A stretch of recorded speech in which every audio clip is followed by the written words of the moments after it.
Kecemasan Jokowi terlihat di saat semakin menguatnya soal pemakzulan Gibran. Maka dari itu, di sini kita akan membuka misteri dari isu-isu politik hari ini, terutama soal pertemuan Megawati dengan Prabowo di saat ramai-ramainya isu pemakzulan Gibran, sang anak kesayangan dari Jokowi. Lalu, bagaimanakah respon dari sang paduka Jokowi soal pemakzulan anaknya yang selalu diserukan dan dilulukan oleh para purnawirawan TNI? Meskipun Jokowi berusaha menjawab santai dengan ciri khasnya, ya biasa-biasa saja, tapi ekspresi dari wajahnya tak bisa ditutup-tutupi.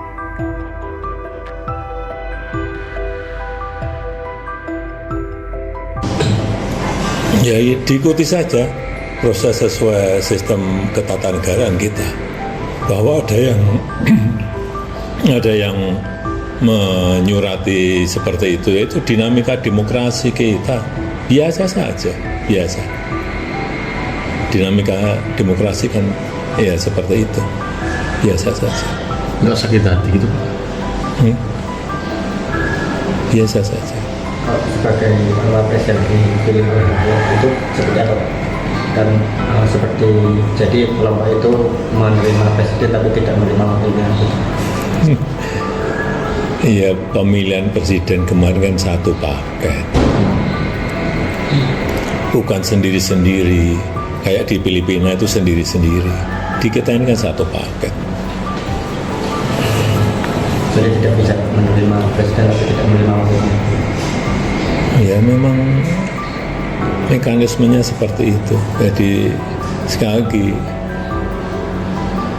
sistem ketatanegaraan kita memiliki mekanisme yang harus diikuti, bahwa pemakzulan itu harus presiden atau wakil presiden misalnya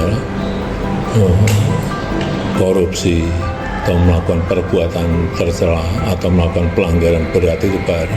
Dari hal itu, sang pakar pengamat politik akal sehat Rocky Gerung turut juga merespon soal pemakzulan Gibran dan pertemuan antara Megawati dan Prabowo. Di sini, Rocky Gerung akan membuka misteri dari isu tersebut. Dari kata kunci untuk membuka misteri dari isu-isu politik hari ini, terutama soal pertemuan Ibu Mega dengan Pak Prabowo di acara peringatan Hari Pancasila, lalu disusulkan dengan urgensi bertemunya Gerindra dengan PDIP. Itu saya sebagai Gerindra karena pasti Pak Dasko yang lead pertemuan itu atas sebetulnya perintah Presiden Prabowo yang ketua Gerindra. Juga di situ ada Prasetyo Hadi yang juga orang Gerindra sebagai sekretaris negara. Jadi kalau kita lihat urgensinya setelah 2 Juni itu, setelah pertemuan dengan Ibu Mega Hari Pancasila, lalu disusul dengan pertemuan antara tim Presiden Prabowo dan Ibu Mega.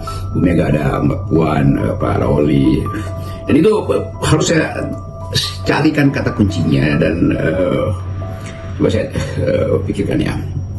Kita bisa sinopsiskan ini, simpulkan ini bahwa rentetan peristiwa itu ada tujuannya. Satu tindakan purposif tuh, bertujuan. Dan tujuan itu bisa kita pecah sementara di dalam kepala kita. Apakah itu tujuannya untuk membujuk Ibu Mega masuk kabinet, atau untuk mempersiapkan satu keadaan dinamika baru menghadapi tuntutan kalangan purnawirawan yang menginginkan pemakzulan Gibran. Kendati itu hanya purnawirawan, tetapi para purnawirawan ini mewakili back mind, alam pikiran dari masyarakat, terutama masyarakat sipil, apalagi itu untuk memakzulkan Gibran. Jadi dua konstelasi ini, konstelasi pertama adalah keinginan Prabowo untuk memperoleh legitimasi setelah sudah lebih dari 100 hari PDIP masih belum memberi semacam sinyal untuk bergabung dengan Gerindra. Itu soal pertama. Soal kedua adalah mana yang lebih urgen, soal reshuffle kabinet yang menunggu semacam sinyal dari PDIP, atau soal pemakzulan Gibran yang sudah betul-betul menjadi bara di dalam pembicaraan politik Indonesia. Kan ini konstruksi. Jadi kita mencoba lihat sebetulnya itu apa yang bisa kita pastikan dari sekuensi peristiwa-peristiwa yang mengarah pada dua hal tadi. Ya, satu pertama adalah kepastian apakah PDIP akan bergabung dengan Gerindra. Yang kedua adalah kemungkinan secara sosiologis atau bahkan secara konstitusional untuk memasukkan Gibran. Pasti ada sesuatu yang sangat serius yang sedang disiapkan oleh Pak Prabowo dan Ibu Megawati ini, Bung Rocky, sampai kemudian mengutus orang-orang kepercayaannya bertemu dengan Ibu Megawati, dan ini terlihat sekali pertemuan-pertemuan tersebut tidak ingin ditutup-tutupi karena justru dipublikasikan di media sosialnya Sumi Dasko Ahmad. Oke, saya sebut aja kata kuncinya adalah Prabowo sudah memastikan bahwa tahap ini ada tahap terakhir konsolidasi politik presiden.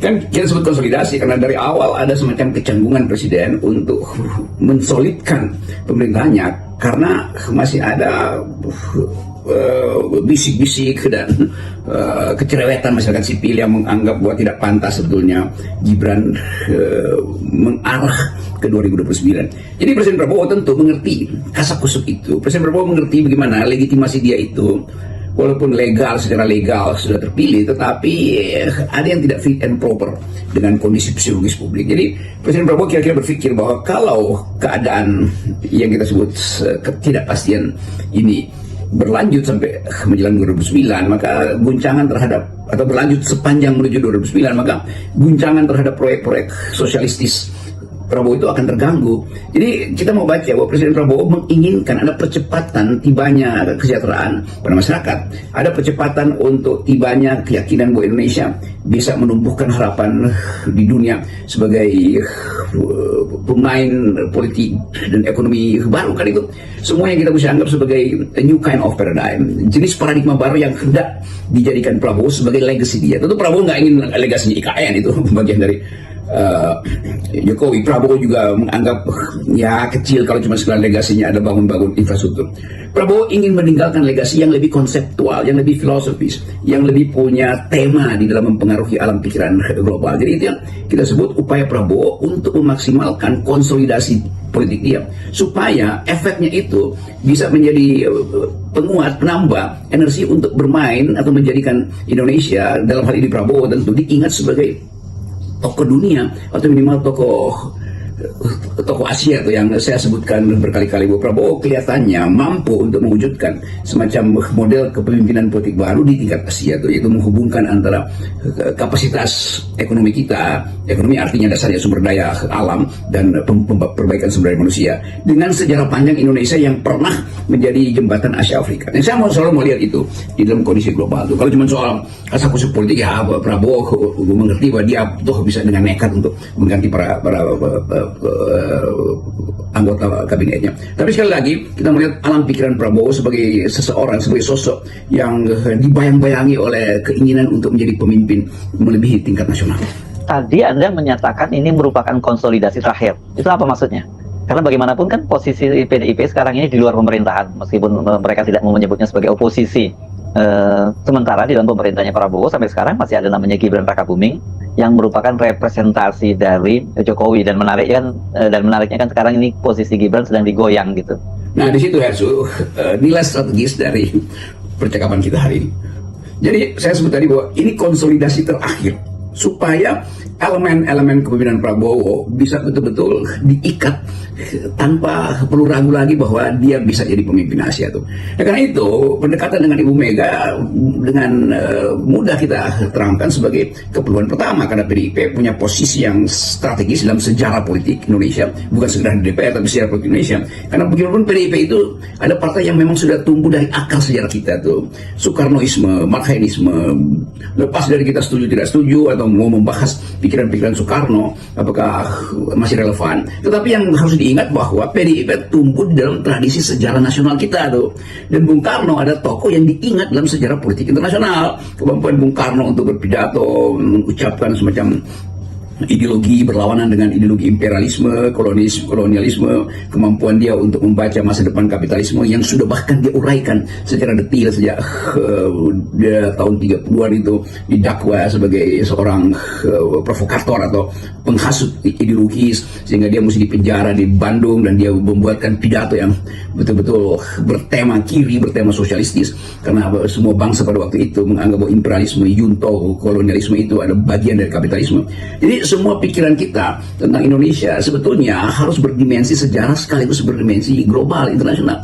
Nah, Prabowo mengerti itu. Jadi saya menganggap bahwa Pak Prabowo menginginkan ada semacam kepastian ideologis, dukungan historis, dan kapasitas politik untuk menyeberangkan bangsa ini menjadi pemain global. Itu syarat-syarat yang saya kira sangat masuk akal bila Pak Prabowo mengucapkan itu. Terus menerus Indonesia harus jadi pemain global, Indonesia harus tumbuh di dalam kemandirian, berdiri di atas kaki sendiri supaya tidak diatur oleh bangsa-bangsa lain kan.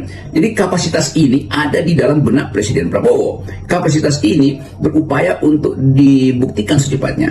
Nah, dalam usaha pembuktian itu gangguan dari isu-isu bahwa Prabowo masih pro Jokowi, Prabowo seolah-olah jadi bayang-bayang Jokowi akan ia pertimbangkan atau sedang ia pastikan bahwa itu tidak mungkin terjadi. Jadi Prabowo berpikir sebagai seorang taktikus. Strateginya memang adalah menjadi pemimpin global, minimal pemimpin Asia, tetapi taktiknya dia cicil itu. Jadi saya melihat kecanggihan politik Prabowo adalah berupaya untuk melakukan revolusi dari dalam, tetapi secara gradual. Apa itu revolusi? Revolusi artinya berubah sepenuhnya dari hal yang konvensional. Yang konvensional adalah meneruskan kepemimpinan Presiden Jokowi. Yang radikal adalah memutus hubungan dengan masa lalu itu tuh supaya ada masa depan yang baru kan. Itu secara ideologis itu yang terjadi, dan saya kira itu yang memang harusnya dijalankan oleh Presiden Prabowo, yaitu memutus koordinasi psikologi dengan Presiden Jokowi sebelumnya karena memang rakyat menginginkan itu, sekaligus menginginkan adanya percepatan konsolidasi supaya Prabowo bisa fokus pada